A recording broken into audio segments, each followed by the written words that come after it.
Dave, there's so much going on right now with technology companies and the debate around antitrust and all of the different organizations that are involved. You've got the DOJ and the FTC both looking into Facebook, Google, Amazon, and you've got a big contingent of attorneys general. And so I thought we could start out this conversation by explaining to people, where does the state come in? Where do you play a role in the discussion moving forward, and how did you get involved? So there's two federal agencies, the FTC and the DOJ, that play in this space. But each state has its own role to play and its own laws. Typically, we have cooperation at some level between some of the attorneys general in the states. And there's also teamwork that goes on, cooperation with the federal government. And that's really a good thing, because we can have a single point of collection for data, for example. I can't imagine being in the private sector and getting 25 or 50 or 52 separate inquiries, subpoenas, et cetera, yeah. Keep giving the same information over and over again. So it creates some efficiency. They create some efficiency, but then when it comes to making decisions together, how does that work procedurally? It's a collaborative, collegial process. Depending on what the legal theory is, one of the federal agencies may take the lead. There may be a collective action or settlement that includes multiple states. And typically someone leads and then others sign on once an outcome is reached. Of course, if it goes to litigation, then all bets are off. What do you mean by that? Well, we've got to see who's got the resources to actually be able to litigate. And when that could take years, right? But when you are in this early part of the discussions about antitrust and really what the problem is, I feel like as a reporter covering these companies, everyone seems to agree that they feel like big tech is too big, so powerful, changing our lives, but they don't seem to agree on what they want to fix or how to fix it. So from where you're standing, what are the biggest issues that attorneys general should be looking at, that you should be looking at? What do you want to pursue? So, you're raising a really interesting point, which is not everybody in this space agrees what it is we're looking at. I don't know that we really have a very good articulation or a consensus about what the problem actually is. So we've got some folks that are looking at the sheer size, kind of the Professor Wu side of the equation, that bigness is a curse, and are looking at the effect of that dominance.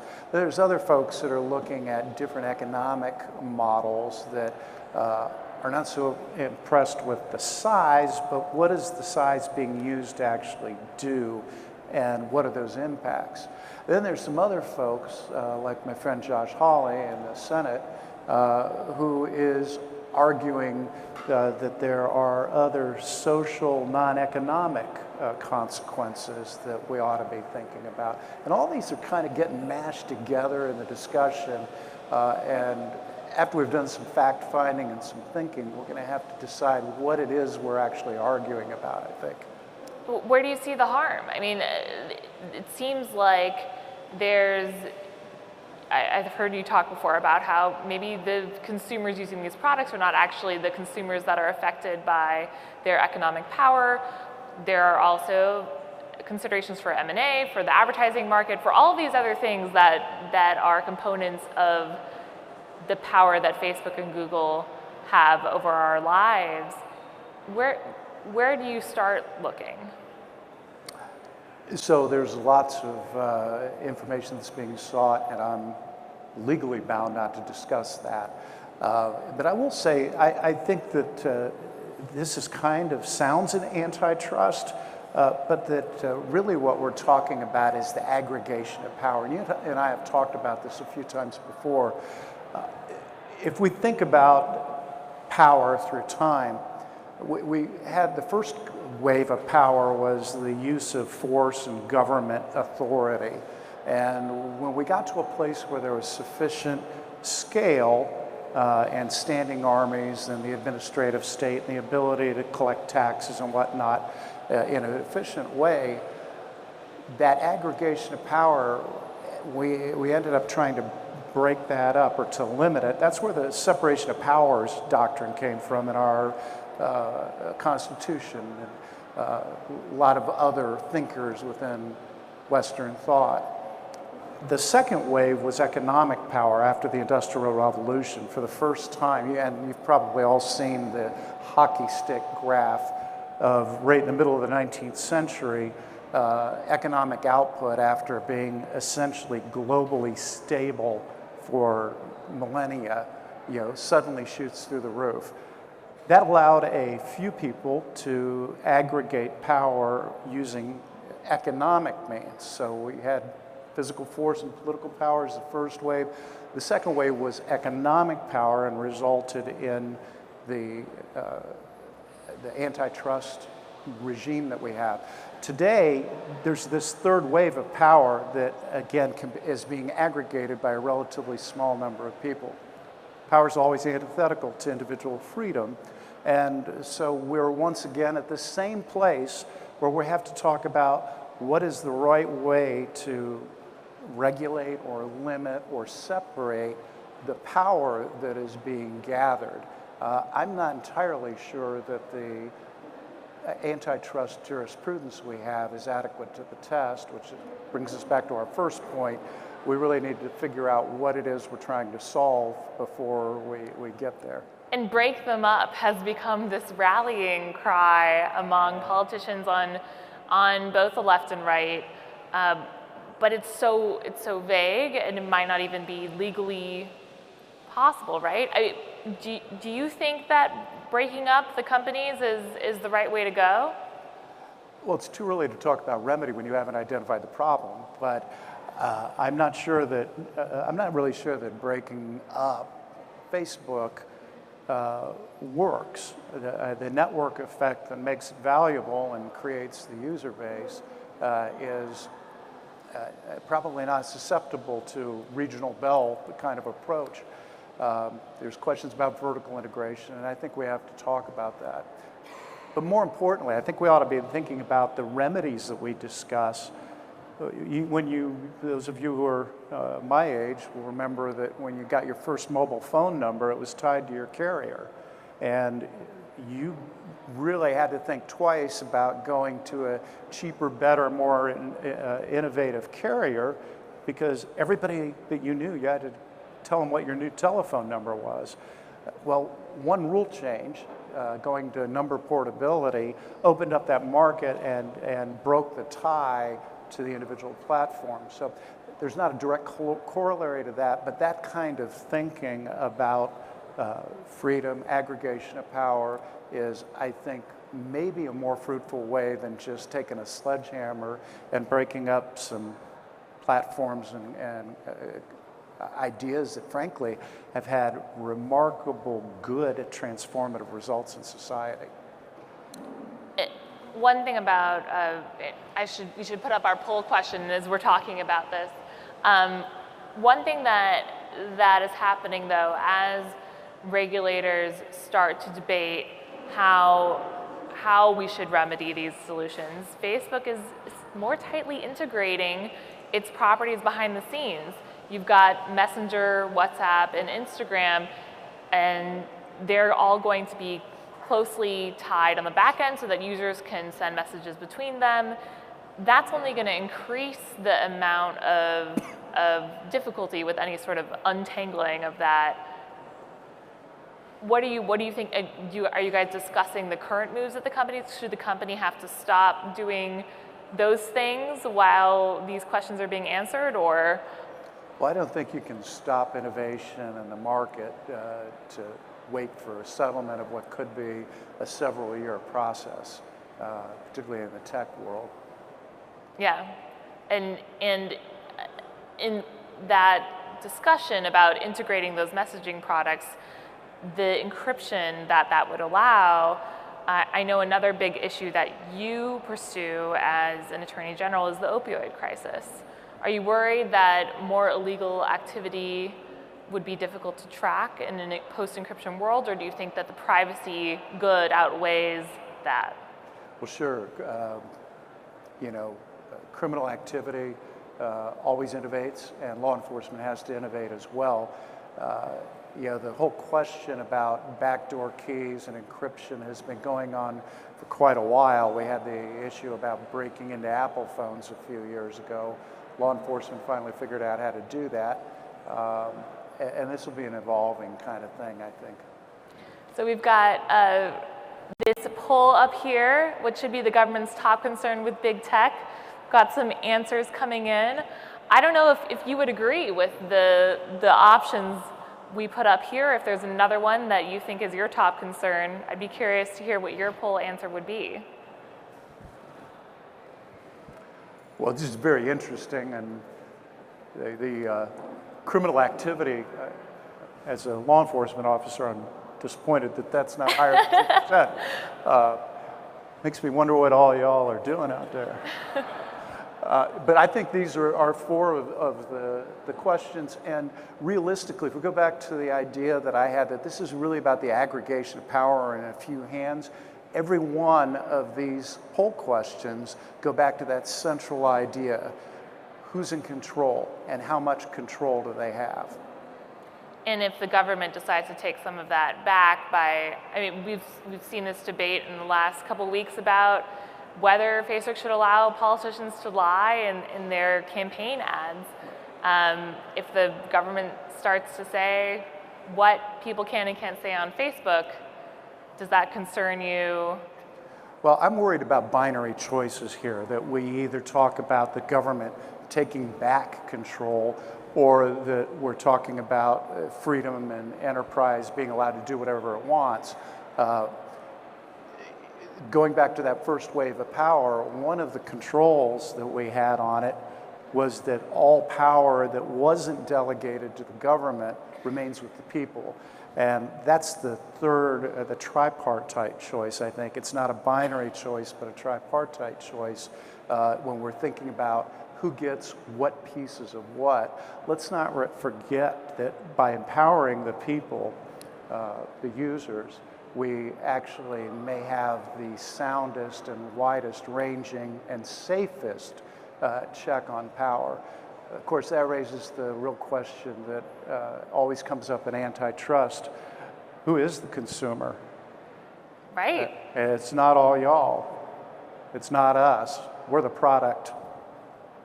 And do you think that changes what kind of legal precedent could be looked at when you're debating whether there's an antitrust case here?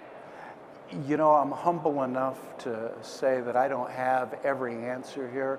I've been thinking long and deep about these problems. I'm trying to frame the questions so that we don't come up with the right answer to the wrong questions. No, that's fair. I feel like there is this discussion about if there is no consumer harm, these are free products.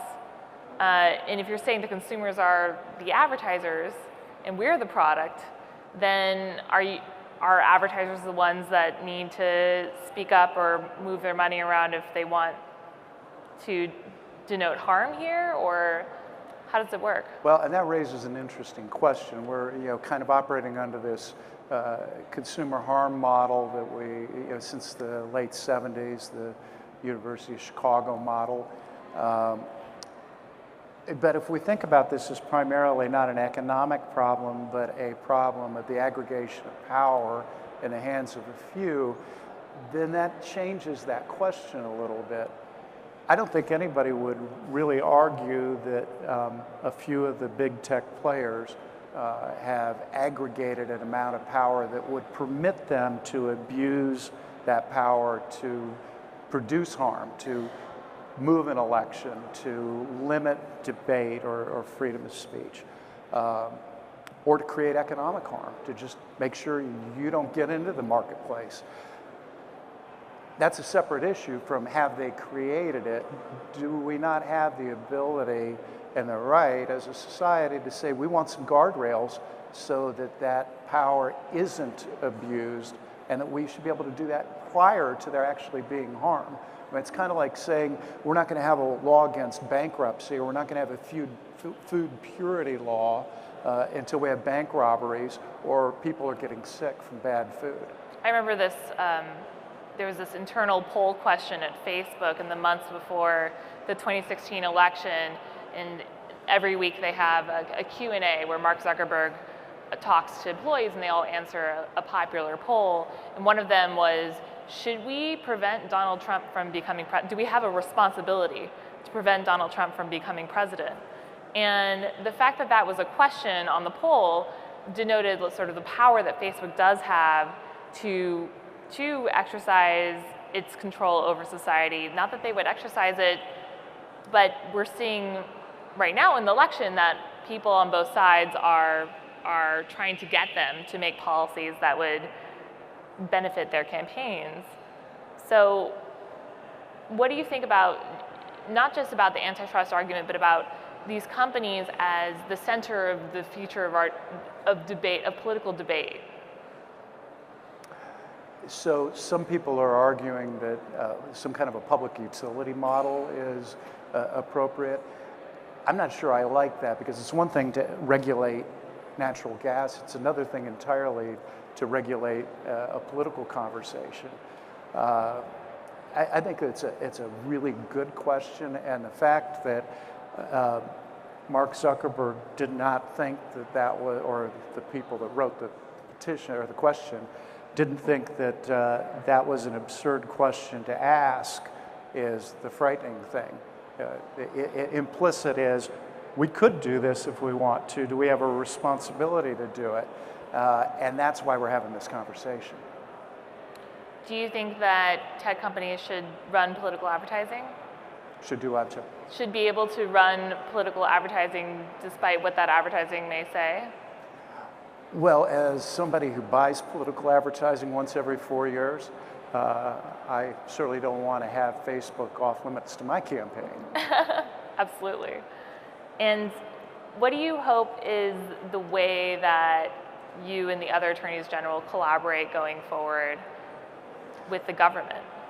So we talk regularly, we have national meetings, and I am very hopeful. I've talked with people on both sides of the aisle. The people on the Google investigation, it's virtually every Attorney General in the United States. I think California decided to take a powder on this one, but it's a bipartisan issue of concern. I'm confident that we're going to be able to think this through and come up with good solutions. How do you differentiate the Google investigation from the Facebook one, or are they kind of one and the same because they're both, to your point, aggregating power? So the piece that is proceeding under traditional antitrust principles probably is distinguished by the fact patterns and the business models of each case. The overarching debate question that I'm proposing, that this is really about the aggregation of power in the hands of a few and potentially against the majority of society, is, I think, a broader question than a legal question, but it probably is one of a kind when you go broader. What about Amazon? Is there going to be similar action on that company, or do you feel like Google and Facebook is enough for now? My crystal ball is broken, so I would hate to predict that. Don't want to speculate. Yeah. I'm really interested in what you hope to do next as a public voice on this issue. What do you hope that we come away understanding about these problems and in what we can do as the product? Well, we're coming back to your very first question, and I think the critical thing at this juncture for us as a society, and distinct from the legal questions, is for us to really think about what it is we're trying to accomplish here. There's been tremendous change driven by these big tech platforms. There's almost nothing that hasn't been touched in our lives and innovated, and in many, many ways for the better. I needed a product, a little product, $7 that I would have gone to Walmart for last week, and I just got online on my phone, and Amazon had it at my door the next day when I came home from work. So, let's not deny that. I'm not with the pitchfork and torch crowd, okay? But we do need to think about the potential outcomes here, and are there things that we want guardrails against to protect our society and to protect our freedom as individuals? Thank you so much. Thank you. It's good to be with you.